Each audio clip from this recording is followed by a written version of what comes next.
ನಮಸ್ಕಾರ ವೀಕ್ಷಕರೇ. ಇವತ್ತು ನಾವು ಮಾತಾಡ್ತಾ ಇರೋ ಚಿತ್ರ ಡಾಕ್ಟರ್ ರಾಜ್ಕುಮಾರ್ ನಟಿಸಿ, ಪಾರ್ವತಮ್ಮ ನಿರ್ಮಿಸಿ, ದೊರೆ ಭಗವಾನ್ ನಿರ್ದೇಶನ ಮಾಡಿ, ಉಪೇಂದ್ರ ಕುಮಾರ್ ಸಂಗೀತ ನೀಡಿ, ಚಿ ಉದಯಶಂಕರ್ ಸಾಹಿತ್ಯ ಮತ್ತು ಸಂಭಾಷಣೆ ಬರೆದಂತ ಜೀವನ ಚೈತ್ರ. ಈ ಚಿತ್ರ ಹಲವಾರು ಕಾರಣಕ್ಕೆ ಕನ್ನಡ ಚಿತ್ರರಂಗದಲ್ಲಿ ಒಂದು ಮೈಲಿಗಲ್ಲಾಗುತ್ತೆ.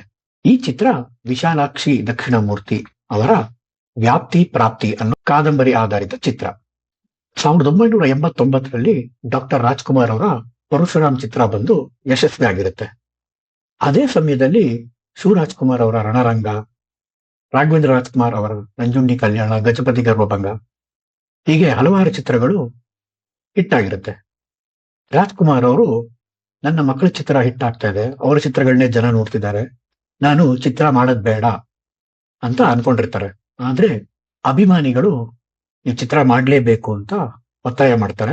ರಾಜ್ಕುಮಾರ್ ಅವರು ಚಿತ್ರದಲ್ಲಿ ನಟಿಸ್ತೀನಿ, ಚಿ ಉದಯಶಂಕರ್ ಅವರು ಕತೆ ಕೊಟ್ಟ ಕೂಡಲೇ ಸಿನಿಮಾ ಶುರು ಆಗುತ್ತೆ ಅಂತ ಹೇಳಿರ್ತಾರೆ.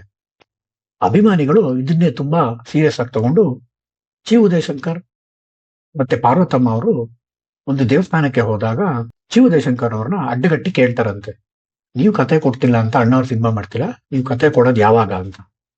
ಆಗ ಚಿ ಉದಯಶಂಕರ್ ಅವರು ಎಷ್ಟೊಂದು ಕತೆ ಹೇಳ್ತಾರಂತೆ, ಯಾವ್ದು ಒಪ್ಪಿಗೆ ಆಗಲ್ಲ. ಕೊನೆಗೆ ತಮಿಳಿನ ಒಂದು ಸೂಪರ್ ಹಿಟ್ ಚಿತ್ರನ ರೀಮೇಕ್ ಮಾಡ್ಬಿಡಿ, ಸದ್ಯಕ್ಕೆ ಒಂದು ಸಿನಿಮಾ ಮಾಡ್ಬೇಡ, ಅಷ್ಟರಲ್ಲಿ ಇನ್ನೊಂದು ಕತೆ ತಯಾರು ಮಾಡ್ತೀನಿ ಅಂತ ಹೇಳ್ತಾರಂತೆ. ಆಗ ರಾಜ್ಕುಮಾರ್ ಅವರು ಬೇಡ ಬೇಡ ಬೇಡ, ಇಷ್ಟು ವರ್ಷನೇ ಕಾದಿದೀವಂತೆ, ರೀಮೇಕ್ ಮಾಡೋದ್ ಬೇಡ, ಅದರ ಒಂದು ಸಮೇಕ್ ಚಿತ್ರನೇ ಮಾಡೋಣ, ನೀವು ಕತೆ ರೆಡಿ ಮಾಡಿ ಅಂತ ಹೇಳ್ತಾರಂತೆ. ಆಗ ಪಾರ್ವತಮ್ಮ ಅವ್ರಿಗೆ ಒಂದು ವಿಷಯ ಹೊಳೆಯುತ್ತೆ. ಚಿ ಉದಯಶಂಕರ್ ಅವರ ಸಂಬಂಧಿ ವಿಶಾಲಾಕ್ಷಿ ದಕ್ಷಿಣಮೂರ್ತಿ ಅವರ ವ್ಯಾಪ್ತಿ ಪ್ರಾಪ್ತಿ ಕಾದಂಬರಿ ಓದಿದ್ದು ಪಾರ್ವತಮ್ಮ ಅವ್ರಿಗೆ ನೆನಪಾಗುತ್ತೆ. ಈ ಕತೆ ಬಹಳ ಚೆನ್ನಾಗಿದೆ, ಸ್ವಲ್ಪ ಚೇಂಜ್ ಮಾಡಿದ್ರೆ ರಾಜ್ಕುಮಾರ್ ಅವರ ಇಮೇಜ್ಗೆ ತುಂಬಾ ಚೆನ್ನಾಗಿ ಒಪ್ಪುತ್ತೆ ಅಂತ ಹೇಳಿ ತಕ್ಷಣ ಚಿ ಉದಯಶಂಕರ್ ಅವ್ರ ಜೊತೆ ಹೋಗಿ ಆ ಕಾದಂಬರಿ ಹಕ್ಕುಗಳನ್ನ ತಗೊಂಡ್ಬರ್ತಾರೆ. ಚಿ ಉದಯಶಂಕರ್ ಆ ಕಾದಂಬರಿ ಓದಿ ಅಲ್ಲಿರೋ ಕೆಲವು ವಿಷಯಗಳು ಮಾತ್ರ ತಗೊಂಡು ಡಾಕ್ಟರ್ ರಾಜ್ಕುಮಾರ್ ಅವರ ಇಮೇಜ್ಗೆ ತಕ್ಕಂತೆ ಒಂದಷ್ಟು ಬದಲಾವಣೆಗಳು ಮಾಡಿ, ಮತ್ತು ರಾಜ್ಕುಮಾರ್ ಸಿನಿಮಾ ಅಂತ ಬಂದಾಗ ಒಂದಷ್ಟು ಸಾಮಾಜಿಕ ಸಂದೇಶ ಇರೋ ತರ ಒಂದಷ್ಟು ಸೀನ್ಸ್ ಗಳನ್ನ ಬರೆದು ಈ ಚಿತ್ರದ ಕತೆ ಪೂರ್ತಿ ಆದ್ಮೇಲೆ ಈ ಚಿತ್ರ ಶುರು ಆಗುತ್ತೆ. ಈ ಸಿನಿಮಾಗೆ ಮೊದಲು ಸಿಂಹಾದ್ರಿಯ ಸಿಂಹ ಅಂತ ಹೆಸರಿಟ್ಟಿರ್ತಾರೆ. ಆ ಟೈಟ್ಲ್ ಅಲ್ಲೇ ಸಿನಿಮಾ ಕೂಡ ಅನೌನ್ಸ್ ಆಗಿರುತ್ತೆ. ಈ ಹಿಂದೆ ರಾಜ್ಕುಮಾರ್ ಅವರ ಕೆರಳಿದ ಸಿಂಹ ಚಿತ್ರ ಬಂದಿರುತ್ತೆ, ಅದು ಆಕ್ಷನ್ ಓರಿಯೆಂಟೆಡ್ ಸಿನಿಮಾ ಆಗಿರುತ್ತೆ. ರಾಜ್ಕುಮಾರ್ ಅವರು ಸಿಂಹಾದ್ರಿಯ ಸಿಂಹ ಅಂದ್ರೆ ಮತ್ತೆ ಇದು ಆಕ್ಷನ್ ಸಿನಿಮಾ ಅನ್ಕೋತಾರೆ, ಇದು ಕೌಟುಂಬಿಕ ಚಿತ್ರ ಆಗಿರೋದ್ರಿಂದ ಹೆಸರು ಬೇರೆ ಇಡೋಣ ಅಂತ ಹೇಳಿದಾಗ ಚಿ ಉದಯಶಂಕರ್ ಅವರು ಜೀವನ ಚೈತ್ರ ಅಂತ ಟೈಟ್ಲ್ ಇಡ್ತಾರೆ. ಈ ಚಿತ್ರ ಬೇಗ ಶೂಟಿಂಗ್ ಮುಗಿಸ್ಕೊಂಡು ಬಿಡುಗಡೆ ಆಗುತ್ತೆ. 1 ವರ್ಷ ನಿರಂತರವಾಗಿ ಓಡುತ್ತೆ. ನಾನು ಚಿತ್ರಮಂದಿರದಲ್ಲಿ ನೋಡಿದ ಮೊದಲ ಡಾಕ್ಟರ್ ರಾಜ್ಕುಮಾರ್ ಚಿತ್ರ ಇದು. ಆಗ ಚಾಮರಾಜಪೇಟೆ ಉಮಾ ಥಿಯೇಟರ್ ಅಲ್ಲಿ ಶನಿವಾರ ಮಧ್ಯಾಹ್ನ ಸ್ಕೂಲ್ ಮುಗಿಸ್ಕೊಂಡ್ ಬರೋದು, ಟಿಕೆಟ್ ಸಿಗದೆ ವಾಪಸ್ ಹೋಗೋದು, ಭಾನುವಾರ ಬಂದ್ರು ಟಿಕೆಟ್ ಸಿಗ್ತಿರ್ಲಿಲ್ಲ. ಇದೇ ರೀತಿ 8-9 ವಾರಗಳು ಟಿಕೆಟ್ ಸಿಗಲೇ ಇಲ್ಲ. ಕೊನೆಗೆ ದಸರಾ ರಜೆ ಇದ್ದಾಗ ವೀಕ್ ಡೇ ಹೋದಾಗ ಈ ಸಿನಿಮಾ ನೋಡಿದ್ದು. ಅಷ್ಟ್ರ ಮಟ್ಟಿಗಿತ್ತು ಈ ಸಿನಿಮಾ ಕ್ರೇಜು. ನರ್ತಕಿ ಥಿಯೇಟರ್ ಅಲ್ಲಿ ಬಿಡುಗಡೆ ಆಗಿದ್ದ ದಿನ ಸಾವಿರಾರು ಮಂದಿ ಥಿಯೇಟರ್ ಮುಂದೆ ಜಮಾಯಿಸಿ ಟ್ರಾಫಿಕ್ ಜಾಮ್ ಆಗಿತ್ತು. ಇದೇ ರೀತಿ ಕರ್ನಾಟಕದಾದ್ಯಂತ ಎಲ್ಲಾ ಕಡೆ ಈ ಸಿನಿಮಾ ಬಹಳ ದೊಡ್ಡ ಓಪನಿಂಗ್ ಪಡ್ಕೊಳ್ಳುತ್ತೆ.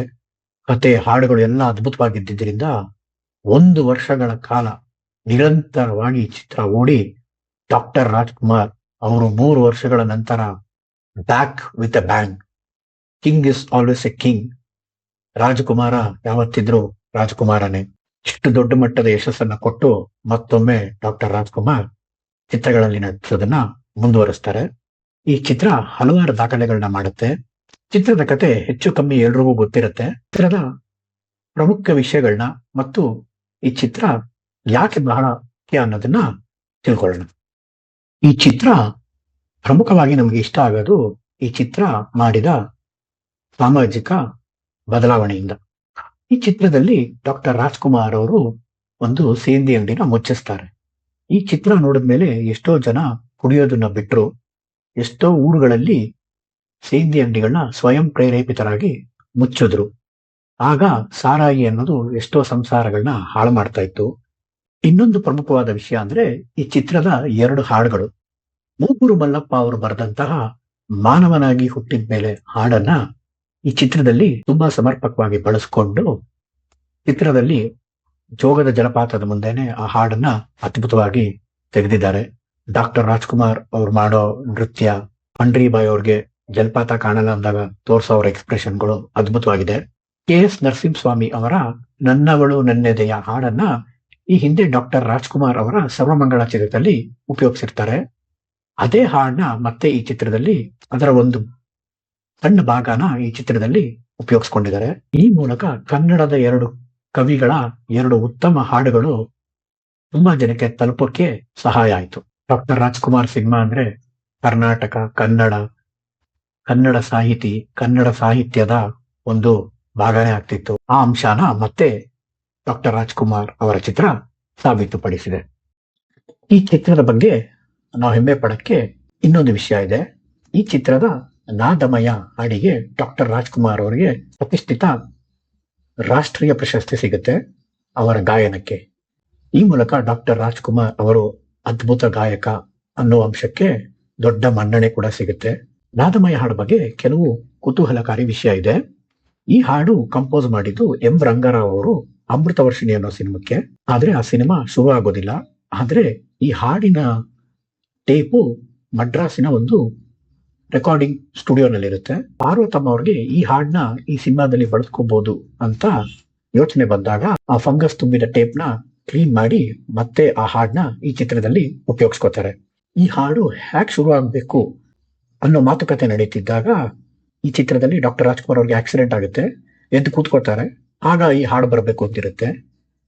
ಇದನ್ನ ದೊರೆ ಭಗವಾನ್ ಅವ್ರು ಹೇಳಿದಾಗ ರಾಜ್ಕುಮಾರ್ ಅವ್ರಿಗೆ ಅಷ್ಟು ಕನ್ವಿನ್ಸ್ ಆಗಲ್ಲ. ಆಗ ರಾಜ್ಕುಮಾರ್ ಅವರು ಹೀಗ್ ಮಾಡಿದ್ರೆ ಚೆನ್ನಾಗಿರ್ಬೋದು, ನಿಮ್ಗೆ ಇಷ್ಟ ಅಂತಂದ್ರೆ ಹೀಗ್ ಮಾಡೋಣ ಅಂತ ವಿನಯದಿಂದ ಹೇಳ್ತಾರೆ. ರಾಜ್ಕುಮಾರ್ ಅವ್ರು ಹೇಳೋ ಪ್ರಕಾರ ಸುತ್ತ ಪ್ರಕೃತಿನ ನೋಡಿ ಅದಕ್ಕೆ ಆ ಹಕ್ಕಿಯ ನಾದ ಕಿವಿಗೆ ಬಿದ್ದಾಗ ಇಡೀ ಪ್ರಪಂಚ ನಾದಮಯ ಅಂತ ಅವನಿಗೆ ಅನ್ನಿಸ್ದಾಗ ಅವನು ಮೈ ಮರೆತು ಹಾಡ್ತಾನೆ. ಈ ತರ ಹಾಡು ಶುರು ಆದ್ರೆ ಬಹಳ ಚೆನ್ನಾಗಿರುತ್ತೆ ಅಂತ ರಾಜ್ಕುಮಾರ್ ಅವ್ರು ಹೇಳ್ತಾರೆ. ಇದು ಎಲ್ರಿಗೂ ಇಷ್ಟ ಆಗುತ್ತೆ. ಮತ್ತೆ ಈ ಚಿತ್ರದಲ್ಲಿ ನೀವು ಗಮನಿಸಿರೋ ಹಾಗೆ ಈ ಹಾಡು ಶುರು ಆಗೋದ್ ಮುಂಚೆ ಒಂದು ಸಣ್ಣ ಹಕ್ಕಿಯ ನಾದ ಡಾಕ್ಟರ್ ರಾಜ್ಕುಮಾರ್ ಅವ್ರ ಕಿವಿಗೆ ಬೀಳುತ್ತೆ. ಅವರ ಸುತ್ತ ಹಿಮ ಇರುತ್ತೆ.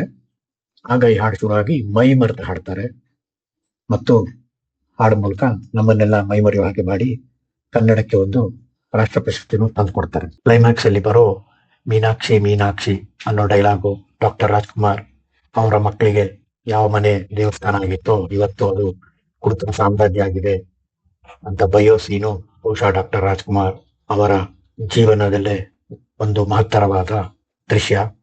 ಈಗಲೂ ಆ ದೃಶ್ಯ ಆ ಮನಸ್ಸಿನಲ್ಲಿ ಅಚ್ಚಳಿಯದೆ ಉಳಿದಿದೆ. ಡಾಕ್ಟರ್ ರಾಜ್ಕುಮಾರ್ ಮತ್ತು ಪಂಡ್ರೀಬಾಯಿ ಅವರ ಮಗ ಅಮ್ಮ ಅನ್ನೋ ಬಾಂಧವ್ಯ ಚಿತ್ರದಲ್ಲಿ ಬಹಳ ಚೆನ್ನಾಗಿ ತೋರಿಸಿದ್ದಾರೆ. ನೀನು ಬದುಕಿರ್ತೀಯ ಅಂತ ನನಗೆ ಗೊತ್ತಿತ್ತು ಅಂತ ಹೇಳಿ ಮಗನ ಮುಖ ನೋಡಿ ಪ್ರಾಣ ಬಿಡೋ ತಾಯಿ. ತಂದೆ ಪಾತ್ರದಲ್ಲಿ KS ಅಶ್ವಥ್ ಅವರ ಅಭಿನಯ ಮತ್ತೊಮ್ಮೆ ಅದ್ಭುತವಾಗಿದೆ. ಮೀನಾಕ್ಷಿ ಪಾತ್ರದಲ್ಲಿ ಮಾಧವಿ ಅವರು ಅದ್ಭುತವಾಗಿ ನಟಿಸಿದ್ದಾರೆ. ಲಕ್ಷ್ಮಿ ಪಾತ್ರದಲ್ಲಿ ಸುಧಾರಾಣಿಯವರು ಸಣ್ಣ ಪಾತ್ರ ಮಾಡಿದ್ರು ಕೂಡ ಬಹಳ ಚೆನ್ನಾಗಿ ನಟಿಸಿದ್ದಾರೆ. ಚಿತ್ರದಲ್ಲಿ ಮತ್ತೊಂದು ಮಹತ್ತರವಾದ ಪಾತ್ರ ಡಾಕ್ಟರ್ ರಾಜ್ಕುಮಾರ್ ಅವ್ರಿಗೆ ಹಿಂದಿಂದೆಲ್ಲ ನೆನಪಿಸಿ ಮತ್ತೆ ಅವರು ಮನೆಗೆ ಮರಳೋ ಹಾಗೆ ಮಾಡುವಂತ ಪಾತ್ರ ಟೆನ್ನಿಸ್ ಕೃಷ್ಣ ಅನ್ನೋದು. ಉತ್ತರ ದಿವಸ ಪಾತ್ರದಲ್ಲಿ ಅವರು ಬಹಳ ಅದ್ಭುತವಾಗಿ ನಟಿಸಿದ್ದಾರೆ. ಈ ಗುರುದತ್, ಅಭಿಜಿತ್ ಮತ್ತು ಬಾಲರಾಜ್ ರಾಜ್ಕುಮಾರ್ ಮಕ್ಕಳಾಗಿ ಅವರಿಗೆ ಕೊಟ್ಟ ಪಾತ್ರನ ಚೆನ್ನಾಗಿ ನಿಭಾಯಿಸಿದ್ದಾರೆ. ರಾಜ್ಕುಮಾರ್ ಅವ್ರಿಗೆ ಆಗಿದ್ದ ಸ್ಟಾರ್ಡಮ್ಗೆ ತುಂಬಾ ಗ್ರ್ಯಾಂಡ್ ಆಗಿ ಎಂಟ್ರಿ ತಗೋಬೋದಾಗಿತ್ತು. ಆದ್ರೆ ಡಾಕ್ಟರ್ ರಾಜ್ಕುಮಾರ್ ಅವರ ಈ ಸಿನಿಮಾ ಎಂಟ್ರಿ ಬಹಳ ಸರಳವಾಗಿದೆ. ಜೋಡಿ ಜಮೀನ್ದಾರರ ಪಾತ್ರ ಮಾಡಿದ್ರು ಕೂಡ ಎತ್ತಿನ ಗಾಡಿಲಿ ಸರಳವಾಗಿ ಬಡವರ ಮಕ್ಕಳಿಗೆ ಬರೋದರ ಮೂಲಕ ಡಾಕ್ಟರ್ ರಾಜ್ಕುಮಾರ್ ಅವರ ಇಮೇಜ್ ಎಷ್ಟೇ ದೊಡ್ಡದಿದ್ರು ಚಿತ್ರಕ್ಕೆ ತಕ್ಕಂತೆ, ಕತೆಗೆ ತಕ್ಕಂತೆ ಅವರ ಪಾತ್ರ ಮತ್ತು ಅಭಿನಯ ಸರಳವಾಗಿ ಇರ್ತಿತ್ತು. ಈ ಚಿತ್ರದ ಬಗ್ಗೆ ಮಾತಾಡ್ತಾ ಇದ್ರೆ ಇನ್ನು ಸಾಕಷ್ಟು ವಿಷಯಗಳು ಬರ್ತಾನೆ ಇರುತ್ತೆ. ಸದ್ಯಕ್ಕೆ ಈ ವಿಡಿಯೋ ಇಲ್ಲಿಗೆ ಮುಕ್ತಾಯ ಆಗುತ್ತೆ. ಈ ರೀತಿ ಕಂಟೆಂಟ್ಗಳು ಇಷ್ಟಪಡೋರು ನೀವಾದ್ರೆ ಈ ಚಾನಲ್ಗೆ ಸಬ್ಸ್ಕ್ರೈಬ್ ಮಾಡಿ. ಬೇರೆ ಯಾವ್ದಾದ್ರು ಚಿತ್ರದ ಬಗ್ಗೆ ವಿಷಯ ಬೇಕಿದ್ರೆ ಕಾಮೆಂಟ್ ಮಾಡಿ. ಧನ್ಯವಾದಗಳು.